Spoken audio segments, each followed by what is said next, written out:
Mayor and members of council, my name is Art Matsui, and I thank you for this opportunity to speak on the 2026 budget.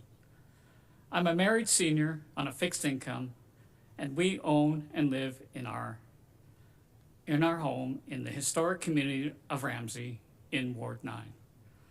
I strongly support a 0% residential tax increase for 2026, not the proposed 5%. Since purchasing my inner city home in 1993, my property taxes have risen over 800%. That increase cannot be justified by inflation or growth, especially at this time when seniors on fixed income are struggling with some of the highest inflation in decades. Today, I want to focus on one possible area of savings: the City of Calgary's Diversity, Equity, and Inclusion Program. We hear that the city employs over 60 full-time DEI program staff across all departments. As a proud Japanese Canadian, I'm deeply sensitive to what government-mandated racial policy can become.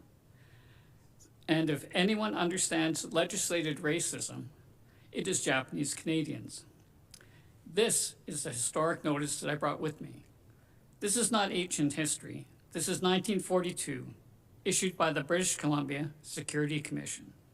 It declared that all persons of the Japanese race, including Canadian-born citizens like my parents and naturalized citizens like my grandparents, were now enemy aliens and banned from entire cities. Our families were dispossessed, displaced, and stripped of property and dignity, all under the authority of government policy. This is what government-sanctioned racial discrimination looks like. Growing up after the war, anti-Japanese prejudice was still widespread. In the media, we were portrayed as less than human. When I entered the workforce in 1980, the racism was quieter, but it was still there. But all I ever wanted was equal treatment, to be judged on merit and the quality of my work.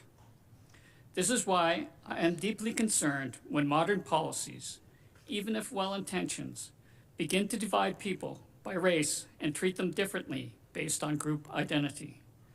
Many in the Japanese Canadian community worry that DEI policies risk repeating the logic of the past, where equality of opportunity is replaced by racial categorization and unequal treatment.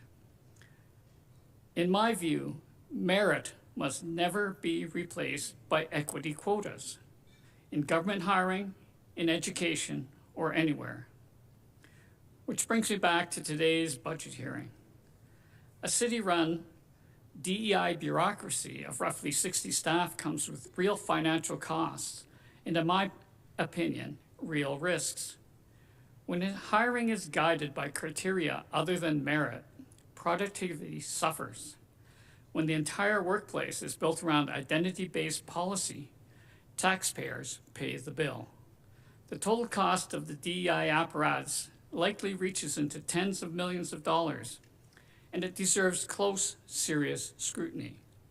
If the City of Calgary wants to achieve a 0% tax increase, it must make better use of residents' hard-earned money. This means cutting non-productive spending, starting with a reevaluation of DEI policy and refocusing on hiring the most capable, qualified people based on their merit, not on some demographic category. Calgarians want fairness. Calgarians want competence. Calgarians want value for the tax dollar. Thank you.